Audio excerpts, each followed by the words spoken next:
Ladies and gentlemen, tonight you're watching two pressure points collide at the exact same moment, and it's why President Trump's tolerance didn't fade, it snapped. On one front, Republicans inside of his own party, they're openly rebelling, redistricting battles that should have been slam dunks are turning into public betrayals, maps that could have locked in conservative gains, blocked, delayed, sabotaged, not by Democrats, but by Republicans who ran on Trump's movement and then froze when it was time to deliver. At the same time, the streets are boiling. You got mass deportation enforcement ramping up, and suddenly the protests explode. Los Angeles becomes ground zero. Crowds flood the streets, media cameras rush in, local officials, they posture, and the same voices that swore that this chaos would never happen, they're now scrambling to explain why it is necessary. Well, here's the truth. This isn't random. This isn't coincidence. This is what happens when weak leadership meets hard reality.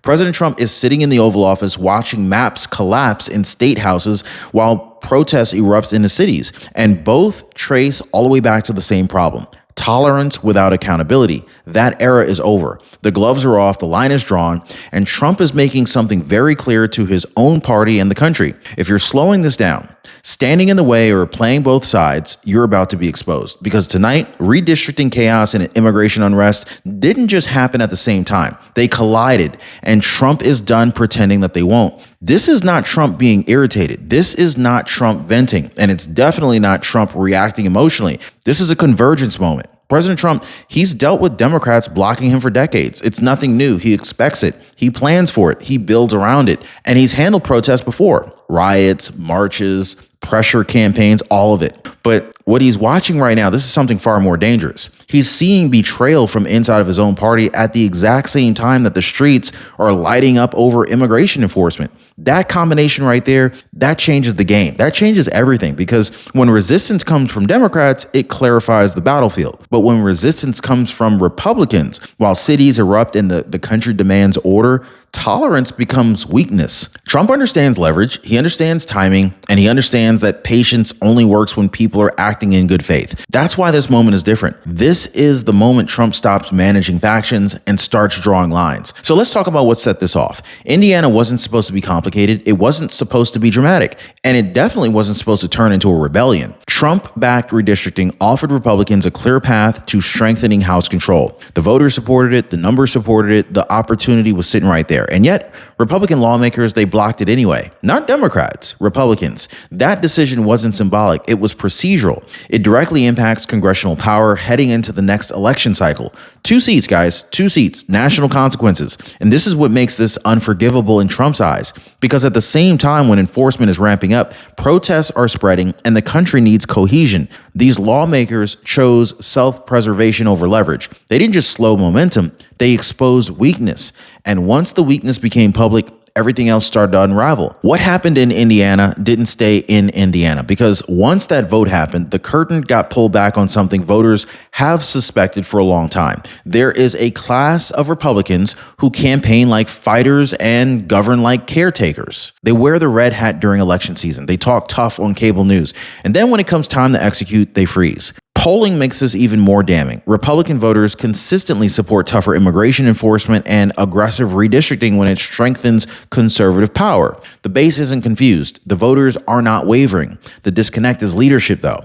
And this is why the word rhino stops being an insult here and it starts becoming a diagnosis. These are officials who survive by avoiding confrontation, not winning battles. They fear media backlash more than voter backlash. Trump sees that clearly. To him, this isn't ideological disagreement. It is operational sabotage. And once that realization sets in, unity stops being a virtue. It becomes a liability. Now, this is where the tone changes. Trump doesn't respond like a candidate that's looking for applause. Scratch that. Now, this is where the tone changes. Trump doesn't respond like a candidate looking for applause. He responds like a sitting president responsible for outcomes. His language sharpens, his patience disappears, and the message becomes unmistakable. Deliver or get the hell out of the way. Trump makes it clear that redistricting failures are not abstract disagreements.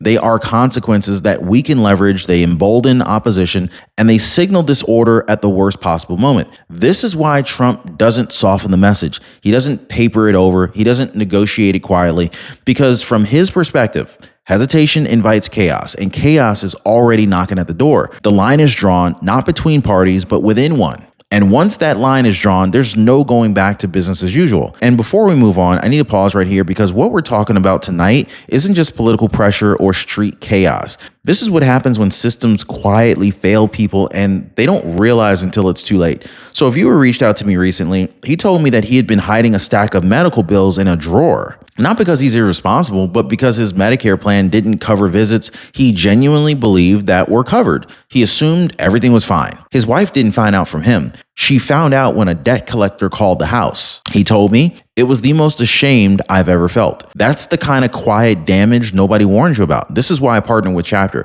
Chapter doesn't sell you a plan. They show you the truth about your Medicare coverage before it turns into secret debt, panic phone calls, or broken trust at home. Most people don't wait until something goes wrong anymore. They're actually calling the phone number at the bottom of your screen right there, or they're visiting the link in the description down below just to make sure that they are protected. That phone number again is 909-563-8279.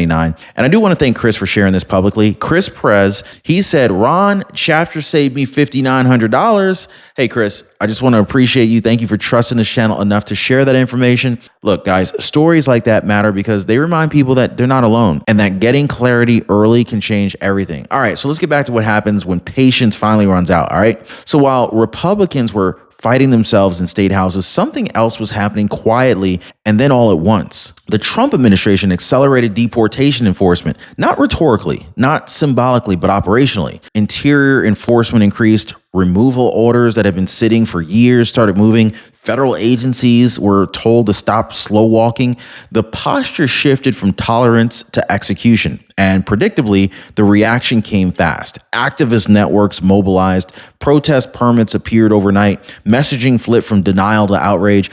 What had been dismissed for months as fear-mongering suddenly became real. Because it was happening.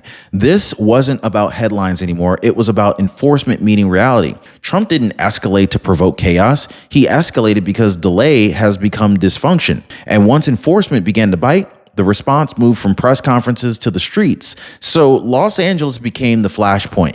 Crowds poured into the streets, roads were blocked, federal buildings were surrounded, local officials issued statements that danced around the issue without actually addressing the issue. This wasn't symbolic protest anymore. This was friction. The images told the story without exaggeration. Mass deportations, mass demonstrations, tense standoffs, media, national media saturation. It became a visual representation of what happens when enforcement collides with years of political denial. So here's the key point. This wasn't spontaneous. These protests were organized, they were coordinated, and they were timed. They weren't reacting to rumors, they were reacting to action. Federal authority versus local resistance, law enforcement versus political theater. And as the cameras rolled, Trump was watching something very important unfold. Resistance wasn't just ideological anymore, it was physical. And that changes how power has to be exercised. Now, if all of this feels familiar, because, we've watched this cycle play out over and over and over again, and this time it's no different. So first, the denial. There are no mass deportations. This isn't really happening. Nothing has changed. Then, once enforcement became undeniable, the dismissal. It's exaggerated. It's a right-wing narrative. It's being blown out of proportion. Then came minimization. Okay, it's happening, but it's limited. It's not that serious. People are overreacting. And then finally, right on schedule, justification. Yes, it's happening. Here's why it's necessary. Yes, enforcement is real, and here's why Trump forced it. The same outlets that spent years insisting that this would never occur suddenly pivoted to explaining why it had to. The same politicians who mocked the warnings began reframing the consequences. Trump didn't miss this shift. He's seen it too many times in the past. Because when the narrative collapses, authority either fills the vacuum or chaos does. Now, here's the part nobody can spin away. The United States is dealing with foreign-born population levels not seen in over a century. Local systems are strained, courts are backlogged, enforcement resources are stretched thin. This isn't about ideology, it's about capacity. No country absorbs tens of millions of people without consequences. Housing, healthcare, schools, policing, welfare systems, all of it gets stressed at once. Trump understands this in operational terms. This is why he stopped talking about hypotheticals and he started talking about limits. Limits are not cruelty, limits are structure. And when limits are ignored long enough, Enforcement doesn't feel gradual, it feels sudden. This is why the protests feel explosive. This is why the backlash feels intense, because reality doesn't negotiate, it just arrives. And Trump isn't reacting to emotion here, he's reacting to math. Here's where the fault line actually becomes impossible to ignore. Republican voters are not confused about what they want. Poll after poll shows strong support for immigration enforcement, border control, and even redistricting strategies that actually secure power instead of surrendering it. But Republican leadership, that's where things fractured. Too many lawmakers are governing for donor comfort, media approval, or personal insulation instead of voter outcomes. They speak in safe language while the base is demanding action. And that gap right there, guys, between voters and leadership, this is growing wider by the day. Trump sees this as an existential risk to the movement, because when leadership drifts while chaos grows, authority collapses. And when authority collapses, voters don't blame the system, they blame the people who are in charge. This is why Trump stops waiting for consensus here. He bypasses hesitation, he goes directly to action, even if it means exposing members of his own party. So this is where everything clicks. I mean, really, redistricting and deportation protests, they aren't separate stories. They are two fronts of the same fight. One determines who controls the ballot, the other determines who controls the border. Both are about the future. Redistricting decides whether voters can translate support into power. Immigration enforcement decides whether national rules still matter. When one fails, pressure builds on the other one. Weak maps invite weak enforcement. Weak enforcement fuels unrest, and unrest becomes the justification for more resistance inside the system. This is the collision Trump is watching unfold. State houses fall, cities ignite, media reframes, and the same people urging patience are nowhere to be found when consequences arrive. This is no longer theoretical, it's structural. And Trump knows that if he doesn't force clarity now, the chaos only compounds. So at this point, there's only two paths left. Trump can slow down, soften the edges, and hope the fractures heal on their own, or he can assert authority and force alignment. Now, for Trump, that's not a real choice. He's already watched what hesitation produces: stalled legislation, emboldened activists, confused voters, and a media class that fills every pause with spin. In his worldview, delay isn't neutral, delay is surrender. So he chooses escalation, not recklessness, but enforcement, not rhetoric, but consequences. This is why the posture changes across the board. Redistricting obstruction is called out directly. Immigration enforcement is no longer half measures. Local resistance is met with federal resolve. Trump is governing as if momentum matters, because it does. He already knows control isn't maintained by appeasing every faction. It's maintained by making it unmistakably clear who sets the rules. And right now, he's making that pretty freaking clear. So this is where it ends, guys. I mean, like, not with a compromise, not with a cooling off period, not with another round of warnings. The era of tolerance without accountability is over. Republicans now have a choice: execute the agenda that they ran on, or step aside. Cities have a choice: cooperate with enforcement or face the consequences. And the country has clarity that it hasn't had in years. Trump isn't asking anymore, he's governing. Redistricting battles expose the weakness. Deportation protests exposed the reality, and together they forced the moment everyone tried to delay. There is no middle ground left to hide in. The line is drawn, the patience is gone, and the country is moving forward under enforcement, not excuses. This is not chaos. This is what happens after tolerance runs out.